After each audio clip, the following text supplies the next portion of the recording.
Hi, everyone. Pivot and Sitivos, good afternoon. My name is Anita Lucchese, and we're going to go ahead and get started with today's session on data sovereignty.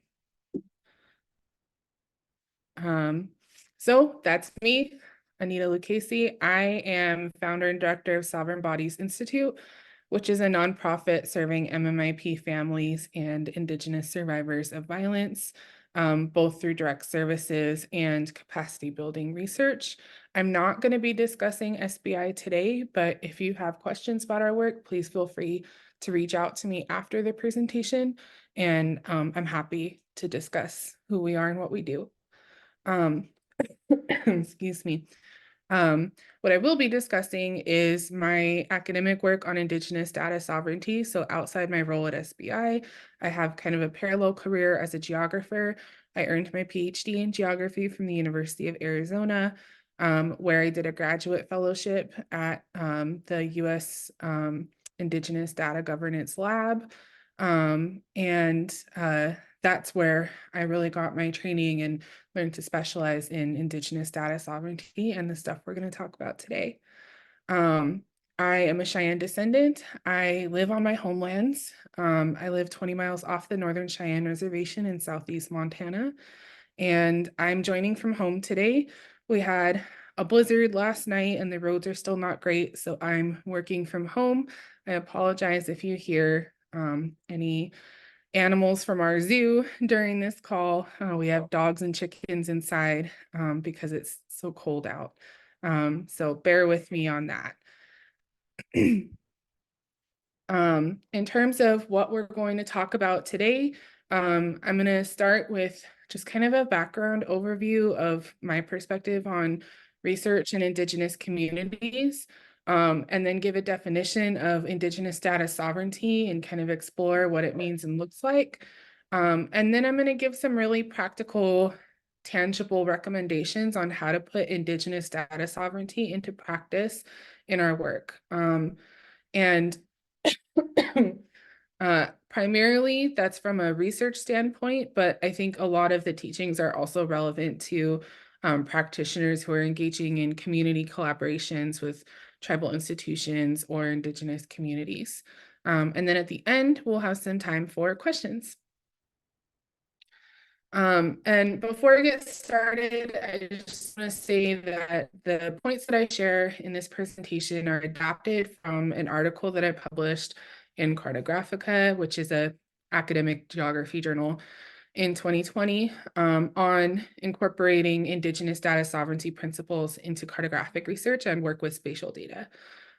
Also, I want to acknowledge that the ideas that I got that are published in that article, a lot of them came from time spent in Indigenous movement spaces, and in particular, time spent at the camp to protect Mauna Kea, which the photo that you see in the background of this slide is from the camp.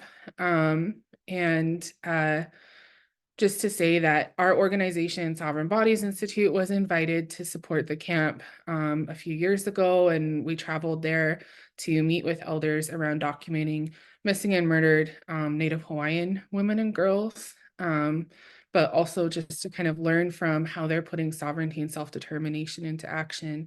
It was a really powerful, moving experience. And one of the things that really struck me the deepest was the way that protocols were integrated into day-to-day life at the camp. So the photo that you see here is where protocols took place daily. And any newcomers to the camp were highly encouraged to go through that protocol of introducing themselves to the elders of the camp and asking permission to be there. Our group did participate in that, and it was a really moving experience. And that's kind of what got the gears rolling in my head, that in our cultures, as diverse as they are, have some really powerful examples of what diplomacy and protocol looks like in action. It doesn't have to be an abstract thought.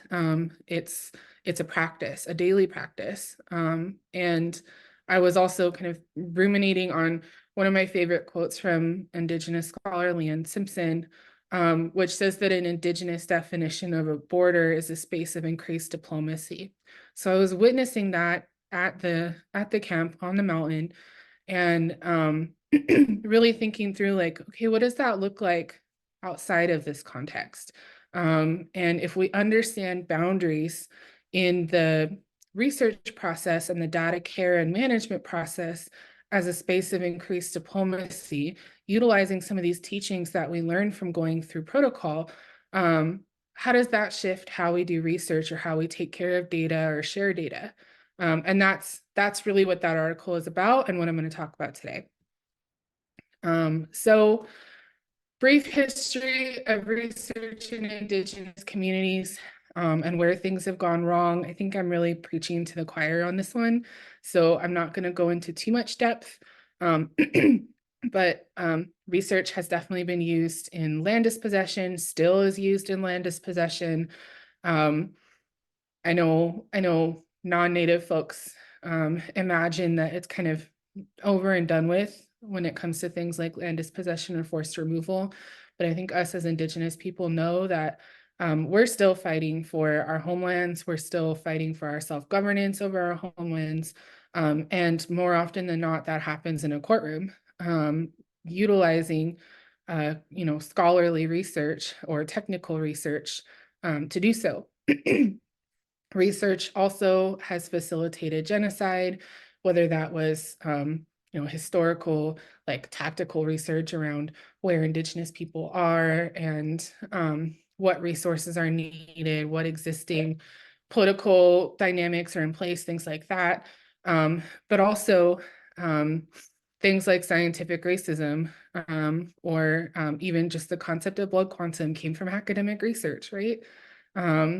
And those are things that are responsible for genocide among our peoples. I think a more kind of common modern example is academic exploitation and exclusion. This is something that I'm very passionate about because I've seen it a lot in my experience as a grad student and now as an early career scholar. It's very common to see non-Indigenous researchers from academic institutions come up with an idea or they want to do something in our community. And typically they go through the Institutional Review Board, the IRB, at their university. That may involve some kind of token symbol of consent from the community that's being researched. But ultimately, the researcher is liable to the university. And the university is overseeing the final consent process. And even if all of those boxes are checked appropriately, that researcher is going to a community, extracting information or data, and then using that to publish, build a career, and position themselves as an expert on our peoples or on that community, which is exploitative, especially given the kind of tandem effect of a lot of traumatic and discouraging experiences to Indigenous students, especially I think Indigenous grad students who are trying to pursue those credentials for ourselves and trying to do research for our own communities, grounded in community in a good way, and often experience a lot of institutional barriers, institutional racism, sometimes interpersonal racism. I started my PhD at the University of Lethbridge in Alberta, Canada, and transferred to University of Arizona because the harassment in my program at Lethbridge was so awful. And the support from the university and even from the AIS department was so minimal. So it, like I got spat on in my PhD program and told I was too ghetto for grad school because at the time I was doing research on intersections between violence and gang affiliation or other criminal activity. So looking at violence as kind of a precursor for our people involved in things like that. And yeah, those are some of the comments I got, and I know I'm not alone in those experiences. So that's still a way that we get pushed out while also being taken advantage of and exploited. And then all of that kind of culminates in undermining sovereignty and self-determination for our peoples and for tribal nations. We have a right to govern the research process. We have a right to govern our own data. We have a right to be our own experts.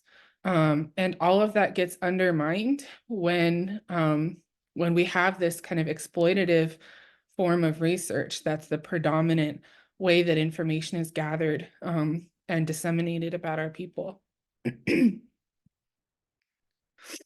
So this is what I think is a really powerful definition of Indigenous data sovereignty. I did not write it. It comes from Kukutai and Taylor, published in 2016. But just the first phrase I'm going to read out because I think it's really nails it. The inherent and inalienable rights and interests of Indigenous peoples relating to the collection, ownership, and application of data about their people, lifeways, and territories. So that's in more simple terms, like that's such an eloquent way to phrase it, but in more simple terms, what Indigenous data sovereignty is, just that, the right that our people have to exercise sovereignty about ourselves, our stories, our data and information, our cultures, our lands, our lifeways, our relationships to each other and the land that we come from. We have a right to govern all of that as sovereign peoples. And that right has been taken away from us by academic institutions and the government for centuries. And Indigenous data sovereignty as a principle and also kind of as a movement is correcting that by empowering us to be our own experts and our own data managers and caretakers. And just to give kind of a practical example of that, I know I said I wasn't going to talk about sovereign bodies, and really I'm not, but I just want to give an example of the database that we care for. About 8 years ago, I started a database of missing and murdered Indigenous people. And today it's the only global database with that kind of data that includes all genders. And I think what's really special about it is that we did take the time to create data sharing protocols that are aligned with the needs and priorities of the families whose loved ones are represented in the data. We created a board entirely made up of MMIP families and Indigenous survivors, and they helped us determine what kind of data we're going to track, how we store it, who has access to it for what and how. All of that was decided through consultation with the community and is still reiteratively decided. So as new ideas come up or new challenges come up, the community continues to give us feedback on how that data should be governed. That was really my first practical experience with Indigenous data sovereignty in action. And it taught me that, Indigenous data sovereignty can be a mouthful or people may not understand what it means, but in the day-to-day application of it, it really is quite simple. It is ensuring that, our people have not just the final say, but the only say in what happens to our data from the very beginning of gathering it to, I don't want to say the end of its lifespan, but the culmination of, gathering it, processing it, figuring out how to store it, and figuring out how to share it or share its findings.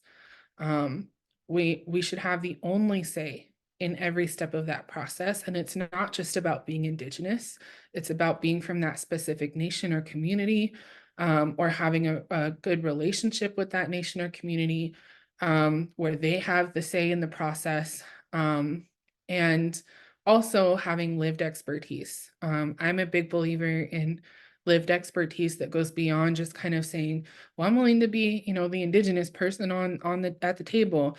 That's really not good enough.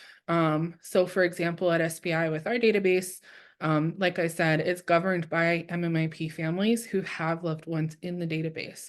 They have that lived expertise. They're the experts on this issue more than anyone ever could be because they've experienced it firsthand, which gives them the right to govern how that database is managed.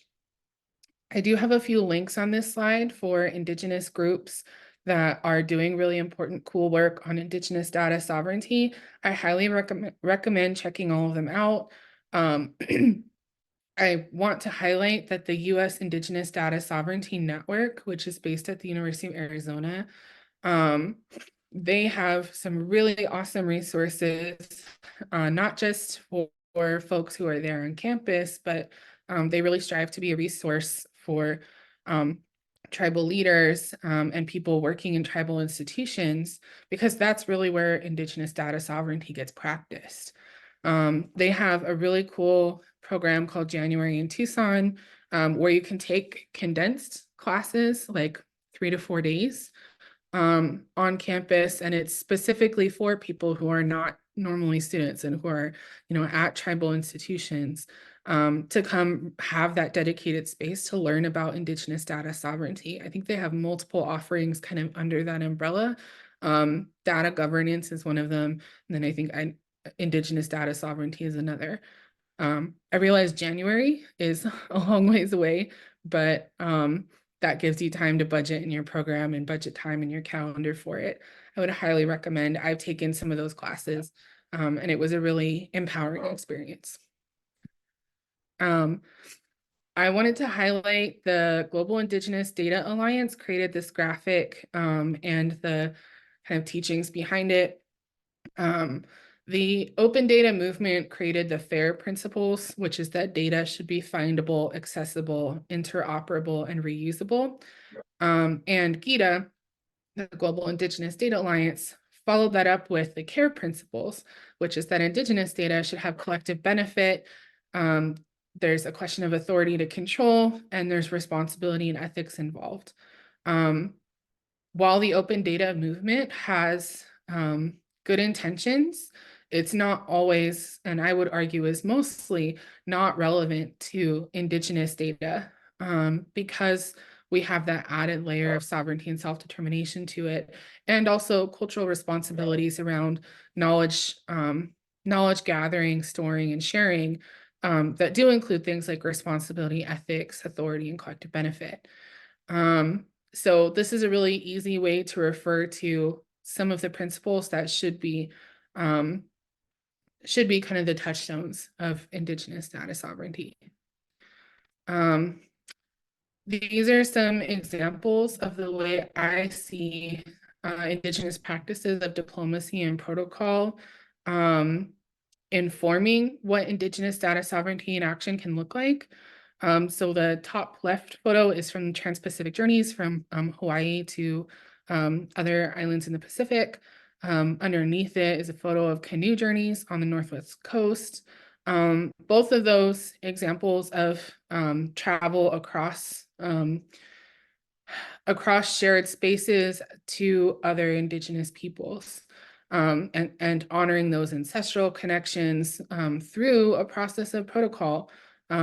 Nobody disembarks the boat on somebody else's territory and just says, all right, I'm here now, and doesn't like introduce themselves and ask permission to be there, and there's songs to be sung, and there's gifts to be given, and there's ways of doing things, right? And we don't do them because we feel like it. We do them because it's what maintains healthy relationships. And it's what honors both the sovereignty and self-determination of whoever territory you're on, but also in turn your own, by really grounding yourself in who you are as a people and showing respect to other peoples. Those, I think, are teachings that can be applied in Indigenous data sovereignty. The middle photo is from water walks across the Great Lakes. And those efforts were to protect the Great Lakes and surrounding waterways from exploitation and pollution. They also started honoring missing and murdered Indigenous women on those walks. And a few years ago, gathered data from our database with names of women who went missing or were killed around those waterways, and held ceremony for them, carried their names throughout the walks, and used it as a process of kinship and relationship building to try to, honor the loss those families and communities have experienced and try to build towards a collective movement for justice. So again, like travel that's grounded in ceremony and kinship building, that's rooted in a practice of tangible protocols on how to engage with one another, how to build relationships across a shared experience, again, these are the things that can inform how we do research from a Indigenous data sovereignty lens. And then lastly, the other photo on this slide is just an example of different Indigenous words for hello. And the reason I included that is I think another way that we can learn teachings about Indigenous data sovereignty is by returning to our languages. And while many tribes don't necessarily have an example, like a word that literally means research, we do have words for story gathering or storytelling. We do have words for, like there was one community I worked in that wanted to think about their database as a bundle and having protocols that you would have around, um, a spiritual item like a bundle. So we do have teachings that are in our language that, especially if we don't stick to the literal translation, like the literal English translation, and look at the root meaning behind those words, that again can inform how we treat data, how we treat stories, and how we treat the process of gathering, storing, and sharing those stories. So the question that I wanted to ask in the article was, how does our research change when we shift our perspective from one characterized by the academic and institutional expectation of Indigenous consent to one grounded in Indigenous data sovereignty? And what I mean by that is typically academic research, especially, there might be a non-native researcher at an institution who has an idea and wants to study XYZ in a particular community. Like I said, then they go through their institutional, like their academic institutions, IRB. There may be some kind of, hopefully there's some kind of process in that for them getting consent from that community. But usually it's kind of a token form of consent. And then that researcher goes and does that work, disseminates it and their findings in the academic community, and kind of continues to go on to what's next in their career. That's what I mean by an expectation of Indigenous consent. It's the idea started in the academy with a person who is not from that community, and progressed forward with kind of an expectation of like, look, I'm going to ask you for your consent, but I'm going to expect you to say yes. Because you have to, because there's no one else with the skills to do it, or because why not? I'm here and I want to. That's kind of, unfortunately, the attitude in a lot of academic work. So how do we move away from that to work that's truly grounded in Indigenous data sovereignty? So I have a 4-part kind of how-to with tangible recommendations on how to do it.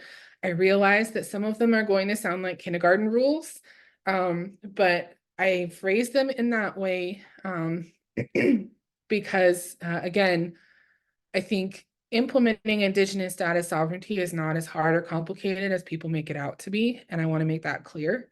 And also, a lot of people need to hear it. I think a lot of non-Indigenous researchers and academics, or even, community partners, need to hear it. And also our own people need to be reminded of our rights in the process and what we're allowed to ask for, what we should be asking for or demanding, or I guess requiring would be a better word. I think a lot of times our people get kind of pushed into this feeling of like a sense of urgency of like, well, I have to say yes to this person because I need the data they're going to gather because it would help us in such and such court case, or it would help us get such and such grant, without realizing how much power they have in the process to determine what actually happens to that data and how the process takes place. So number 1, be respectful. Again, some of these may be intuitive, but we're going to go through them anyways. Above all else, respect the protocols of the specific community you intend to research in, and follow and defer to them before anything else.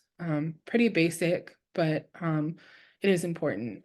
For example, I've seen some, like, working in gender and women's studies, I've seen some non-Indigenous scholars try to do work on gender issues in our communities and perceive some of our cultural rules as sexist, when in reality they're upholding the power that women have, and the special medicine that we carry. But that's not the way they're seeing it, because they're not following the way that we think and deferring to our protocols. Second, do not travel to an Indigenous community for research if you're not going to connect to the land solely in a manner that the community feels is appropriate.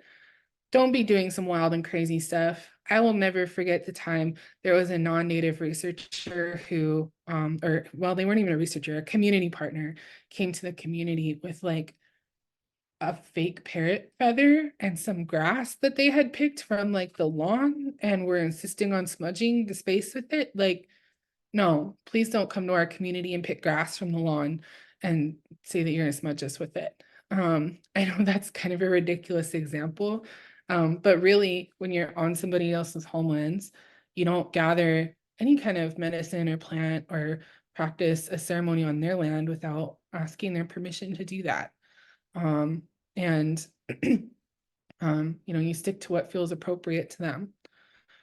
Lastly, understand that you may be asked to create work that are not for public distribution, may never be allowed to be published because they hold sensitive information. Those moments are gifted experiences of trust, not roadblocks of publication. So there's some work that just doesn't belong to the public, or definitely doesn't belong to academia, and that's okay. To me, it's really exciting to get invited to be involved in projects like that, because it means you're really trusted and they know that you have skills to pull that project off in a good way, and that they trust you that you're not going to violate their boundaries and share what isn't meant to be shared. An example of that is I get asked to do kind of family story maps of family land, um, where they might make a map of, stories across the generations in their family, their favorite berry picking spots, their, grazing schedule on their family pastures, like all sorts of stuff like that. Um, old cultural sites on their property. Um, but those are maps that I hand draw and I deliver the file to them. And they can print it whenever they would like to, but it never gets published. It's not in my portfolio. I don't share it with others. And if they ask me to, I will delete the file off of my computer, so that they're truly the only owner of that information. I don't get to publish about it. Like, I don't get to publish the map itself, but I have published on the process of how to build trust and do projects like that. And it's some of the most rewarding work I've ever done. And it has led to further ideas down the line of, it's interesting, 3 different families independently are telling me the same stories about this particular type of experience on their land, which points to a broader issue in the community around land use. Which led to more projects down the line. So don't turn those opportunities down as like, oh, I'm doing all this work and I'm getting nothing out of it, because you absolutely will get a lot out of it. Next, be aware. Don't travel to an Indigenous community for research or any kind of community partnership for that matter without previously extensively researching the history and ongoing legacies of violent colonization as it affects that community. So we know that our peoples have shared experiences like boarding schools, or forced removal. But we also know every tribe has their own unique experiences. And I'm so sorry, my dog. Hey, knock it off. I'm so sorry. It was not the plan to do this from home today. We also know every tribe has their own unique experience of colonization, both past and present. And sometimes even different villages on the same reservation have different experiences. Based on, you know, different bands being in different places at different times. Or if it's a confederated tribe, you have multiple different peoples on the same reservation. And so really honoring that specificity and learning about those issues as it has affected that community locally. Because it will come up in community dialogues. For example, doing work on MMIP here in Southeast Montana also led me to learn more about extractive industries in the area, coal mining, and also like issues around clean drinking water, and even the Catholic boarding school nearby, St. Libre. Those are things that if I didn't have that background context, I wouldn't be able to hold the conversation in the same way or build trust in the same way. And it's not fair to expect the community there to teach you all of those things. You're not competent to do the work in that community if you haven't done that research in advance. Next, be willing to acknowledge that open source platforms could compromise the community's data sovereignty and inform them of that in the planning process and be willing to explore alternatives and think creatively. This, I think, is especially relevant in mapping type work, but I think also applies to any number of you know, not just research work, but also like services delivery and community partnerships, because all of that gets documented, right? And the platform that you use to document and share that information, it does matter. I, for example, counsel every group or tribe that I work with, I counsel against using any form of like Google Maps to map their data, because it's just not it's not safe. It's not safe for their data. They don't have full governance, and it's not worth the risk it poses to their self-determination and governance of their data. So there's alternatives out there. If there's a question about it, I'm happy to provide more detail on mapping specific alternatives.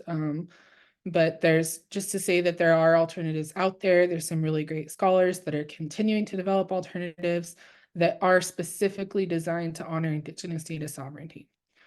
And then lastly, understand that the community has a fundamental right to own the data on their lands and people. So just because you gather it or use it doesn't mean it belongs to you. And I think a clear example of that in Indigenous cultures are like, just because somebody trusts you with a story, doesn't mean you own that story, right? You have a responsibility as a caretaker of that story, to take care of it in a good way and to share it with who it's appropriate to share it to. But you don't own it.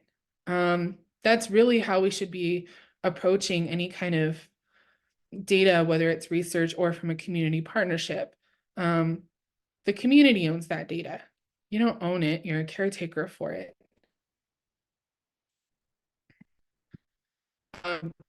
Be humble. Don't assume the community you're intending to do work in doesn't already have trained people doing the work capable of doing the work you want to do.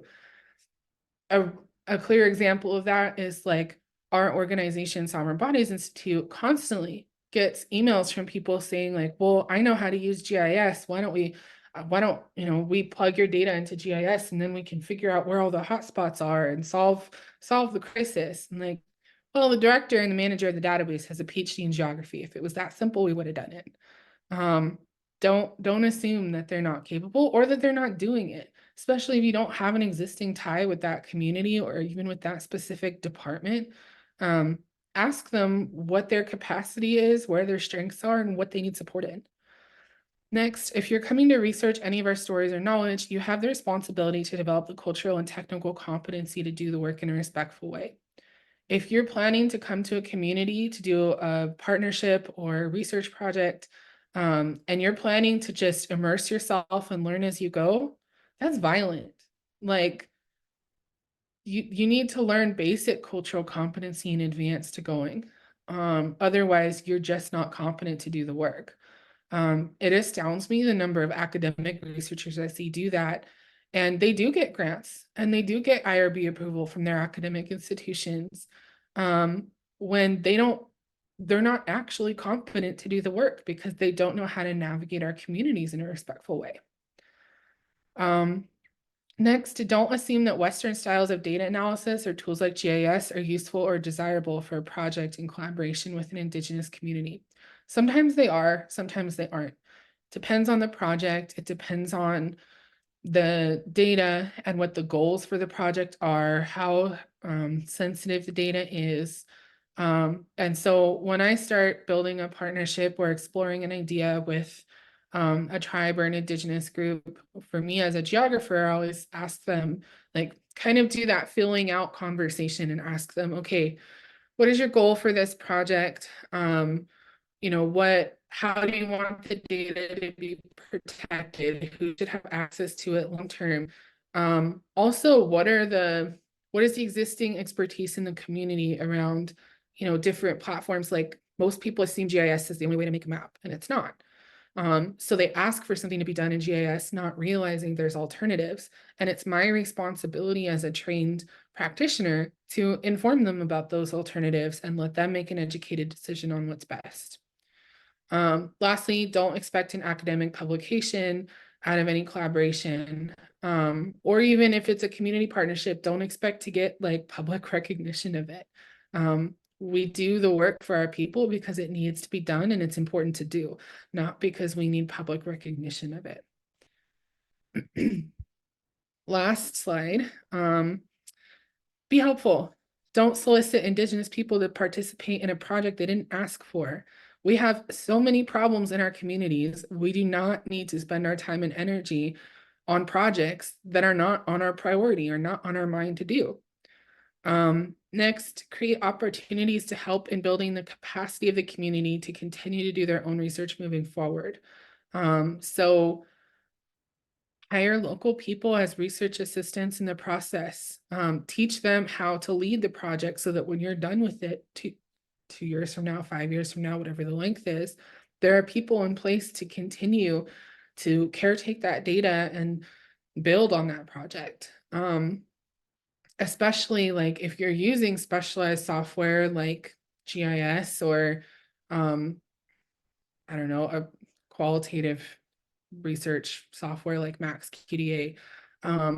It's not helpful if you're using a software the community can't afford a license to long term and doesn't have anybody trained to do. So if you're going to use it, make sure that there's a budget for a long-term license, and make sure that you're training people in the community to do the work after you're gone, or even alongside you.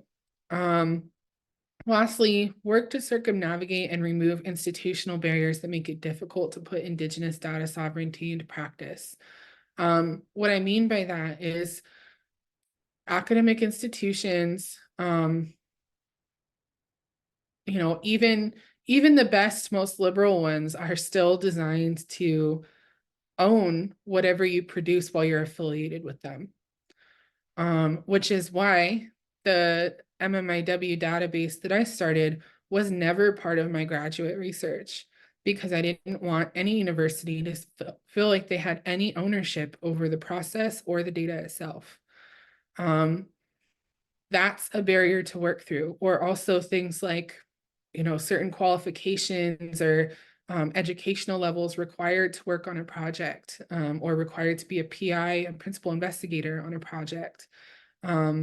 Those are things that make it hard for community members to have, you know, the final say or to have leadership in the projects that are being done in our community, or even things as simple as like academic conferences or even professional conferences, insanely expensive to go to. The community members that are supposed to be leading the work are excluded just by virtue of how, like, I don't even go to those conferences. I'm not paying for it. And because I'm based in the community, I don't have a faculty job somewhere. I'm home serving my people, and I'm not going to spend, you know, hundreds of dollars and then a flight and hotel and everything else to go share our knowledge with non-native people who don't know our community for free. No. So part of building Indigenous data sovereignty into the way that we go about these partnerships and projects also means taking down some of these barriers and challenging them, and showing that there are alternatives. There are ways to share knowledge with each other outside of this model. There are ways of honoring lived expertise as a credential. It's not rocket science, and there are some really great examples out there, and it's our responsibility to uplift and try to practice those examples where we can. Um, why is this so important? It bridges people together through dialogue on what sovereignty and self-determination looks like in action, and requires us to work in this decolonizing framework that centers Indigenous political sovereignty and self-determination. It's that simple. The health and vitality of our communities relies on self-governance, and that self-governance can't take place if we're not uplifting it through our data practices. That's just the reality of things. So I want to close with this quote from the article. It's specific to cartography, but I think it also speaks to partnerships more broadly. Cartography grounded in Indigenous data sovereignty becomes a means of charting a decolonized future in which we uphold Indigenous knowledge and epistemologies as accurate and reflective of millennia of developed expertise. And collectively, we strive towards a world in which Indigenous sovereignty and self-determination are recognized and exercised in full. So we're not going to be able to build the future that we want to have as sovereign, self-determining peoples living in healthy, vibrant communities that are safe and empowered to be the best that we can and to meet the needs of our people, and for our people to be happy and not live drowning in grief all the time like we are now. That's not going to happen if we don't start exercising sovereignty and self-determination when it comes to our data, our stories, and how we make decisions and what information we use to make decisions. That's ultimately what this comes down to. That's what's at stake. That's what's so important about implementing Indigenous data sovereignty. So that's my presentation. Thank you for listening. I'm happy to answer any questions folks have.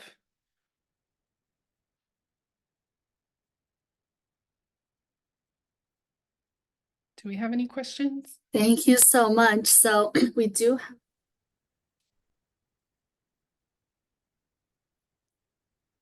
Oh, sorry. We do have a question in chat. Can you share strategies and best practices to support American Indian and Alaska Native identifications in local education agencies? Any resources or campaign materials? We're trying to work with all of our 44 LEAs in our county to improve processes to identify political status of American Indian youth. Yeah, that's really challenging. I would say that having educational institutions build more kind of direct partnerships with tribes, especially in this context, like build a relationship with the tribal ed department, especially like the JOM program, and create an MOU to be able to cross-reference. That gets you somewhere, but then if you're in an urban environment, there's students from tribes all over the country.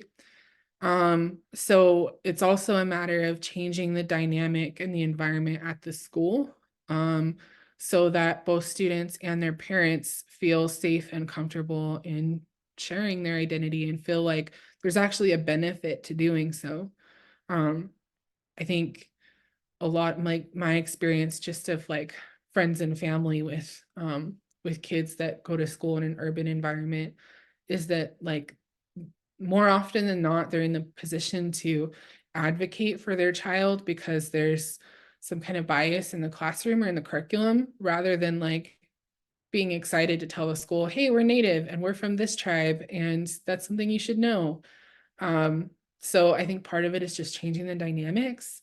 and also educating school admin and teachers around proper identification and terms.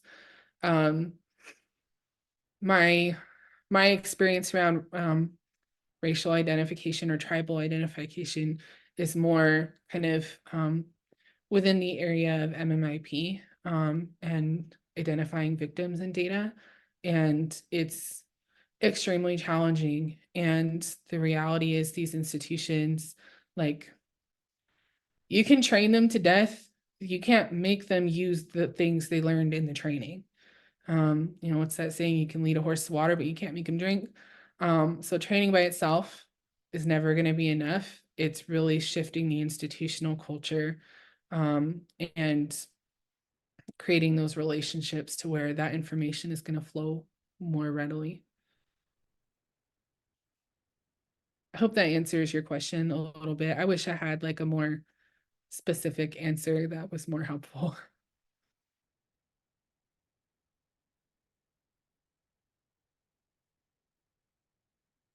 Thank you so much. And if you have any other questions, we still have some time for you to put in the chat. And I also just want to plug that identification of of American Indian and Alaska Native students is a big focus of the STEP program, our STEP grant. And we do have instant networking coming up very soon. So that might be a good chance to network with them. I know some of our STEP grantees have some really great ideas and resources around this because it is the focus of a number of their projects. Maybe one more thing I'll add on that too is that, at least in the data that I've looked at, which again is more pertinent to missing persons, the youth that are most consistently misclassified are foster youth. Oftentimes, sometimes they don't know what tribe they're from. Sometimes they don't even know that they're Native, or they know that they're Native, but they have no idea where their family's from and they're not connected. I can't tell you the amount of times I've seen Indigenous foster kids get trafficked, and they're going through the system and dealing with custody proceedings while also dealing with juvenile justice system, and they had no idea they were eligible for enrollment, and neither did their foster placement, and it was never appropriately, ICWA was never appropriately applied. It happens constantly. So I think also training and maybe some stricter requirements around educators and institutions that are working with students that are foster kids to really ensure that they know who they are, and that the institutions that are meant to be safe places for them are honoring that, because it really does not happen currently. I mean, even we recently worked with a data set that we requested data from law enforcement in a specific jurisdiction on missing American Indian and Alaska Native youth. And we had to start a whole tab in the workbook called Wrong Kind of Indian, because they had so many Indian Americans classified as American Indian in the data. That's the level of like institutional ignorance we're dealing with sometimes. And also, many of those kids where tribal affiliation was documented, they were listed like 5 different tribes based on 5 different spellings of their name, and had 5 different files or different DOBs. And it's clear that it's the same kid because it's a misspelling of their name with the same DOB, or the DOB is one day different than the other one. But I don't know what tribe to put because they have like 5 of them listed, and they could be from all 5 tribes, and somebody just kind of arbitrarily picked one to document at the time. But that's the kind of existing data landscape for our kids in the child welfare system. So really paying attention to them in particular is something that I would emphasize.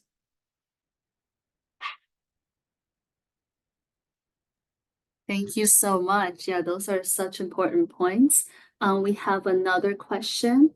I was wondering if data sovereignty was a particular way of data collection, but I have a better understanding in the terms that you explained it. I was wondering if you prefer collecting qualitative or quantitative data in your research. I think both are extremely useful. I enjoy both, but I'm a data nerd. I think a lot of Indigenous people kind of gravitate more towards qualitative because it feels more kind of aligned with how we operate from a cultural perspective as storytellers, and numbers can feel very clinical. But there's a time and place where quantitative data is really powerful and really needed. For example, we had an intern come work with us on the MMIP database, and she was entering case submissions and new cases. And her first day on the job, she was entering in like multiple paragraph long narratives into each cell on, you know, this person's life story and the violence that happened to them. And I had to tell her, like, that's not the place to do that. We have, you know, for the families that receive direct services from us, we document their loved one's story in narrative form in their client files. We don't share that out when people ask for data, because oftentimes it's very sensitive and private. And more than that, the data is not actionable for us if it's all in narrative form. It has to be coded at some point. It has to be broken down into quantitative information at some point, because we need, for example, we can't, like, we have over 7,000 cases documented. If conviction status of the perpetrator was in narrative form every single time, it would be impossible. Like, it would take such an insane amount of time to try to figure out, okay, how many cases have conviction, how many of the perpetrators were acquitted, how many have pending charges. And that's really important information we need to know so that we can take it to the government and the justice system and say, look, over half the cases with a known perpetrator, they're not even charged, much less convicted. That's powerful. And that helps those families. So I think there's a time and place for both forms of data, I guess is what I'm saying. And I don't think that quantitative data is less Indigenous than qualitative data. I think if it's gathered properly and cared for properly, it's just as Indigenous as anything else. And there's an Indigenous Australian scholar named Maggie Walters, who also writes on Indigenous data sovereignty and research. She's a sociologist. She has some really powerful publications talking precisely about that. You know, like, I'm sure, you know, some of you have gotten comments from non-native people who are like, really, they're just kind of being obnoxious by saying like, well, you're not traditional, you wear blue jeans. And she gets that in the academic context of like, well, you're not doing Indigenous research because you're using, you know, max QDA. And she kind of delves into that in depth by saying like, well, a tool is a tool. Anybody can use a tool. It's how you use it that determines how, you know, how you use it and towards what end determines whether it's, you know, truly grounded in Indigenous values or not.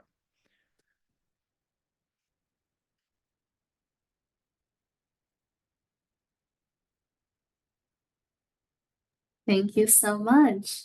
We don't have any other questions in the Q&A for now. If you do have any, we do still have, you know, about 30 minutes if you do have any further questions. In the meantime, I would just love to share with you that there's a lot of just thank you in the chats. People are talking about how much they are learning, the beautiful photos and movements. So really, thank you so much for sharing your knowledge with us today. Just wanted to share some of the sentiments that people are putting in the chat if you can't see it. And if anyone else has any questions, feel free to share in the Q&A. Maybe while we give folks another couple minutes to think if they have questions, I just really want to reiterate, I love partnering with Indigenous groups and organizations. I love supporting tribal nations in this work. So if there's any folks listening who have specific questions about, you know, their program or their project, I'm happy to schedule a time to visit over Zoom. I really believe, you know, it's the reason I got my PhD, was to be able to help with things like that. Like I said, I'm not a faculty member. I don't have any intention of being in academia, but I wanted the skills and the credential to bring back to our communities to help our people be empowered in processes and projects like this. So definitely here to be a resource. I do have a little bit of experience in tribal ed. I used to lead a tribal adult education program. I've taught at a tribal college, and have a lot of experience working with Indigenous students in higher ed, and adult ed. So beyond kind of general expertise in Indigenous data sovereignty, that's what I can offer. Don't hesitate to reach out. I love to be helpful. And even if I don't have the answer, there's a lot of other really amazing Native folks in the Indigenous data sovereignty space that I'd be happy to refer you to as well.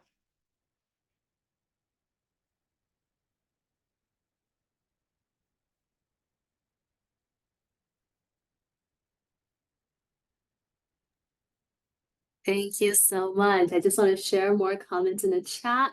People love your style. I want to tell you that I keep thinking about Robert K. Thomas, a founding member of the AIS program at the U of A, and was a master geographer. When he lectured, he was always drawing maps to show because places where we come from and where we are at. And more thank you for the amazing presentation and a personal journey, and grateful for your sharing. Thank you. Thank you.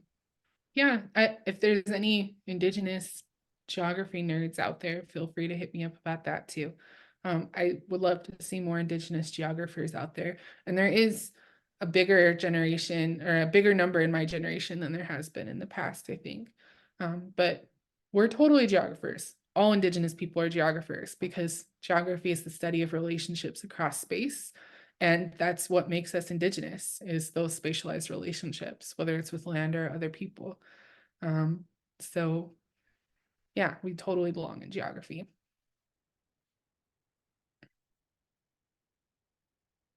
Wonderful.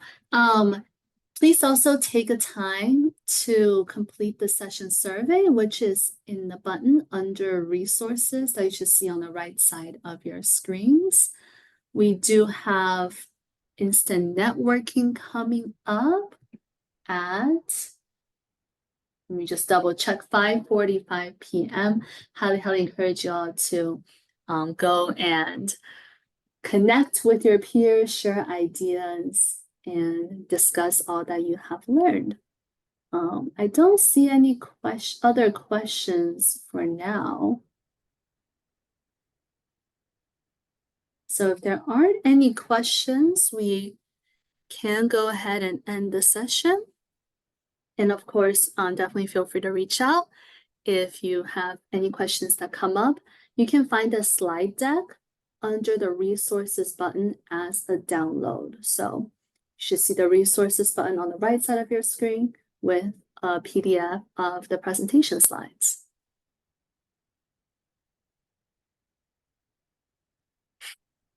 Thank you, everybody. Thank you for attending and listening to what I had to say. And thank you for the positive feedback. I really appreciate it.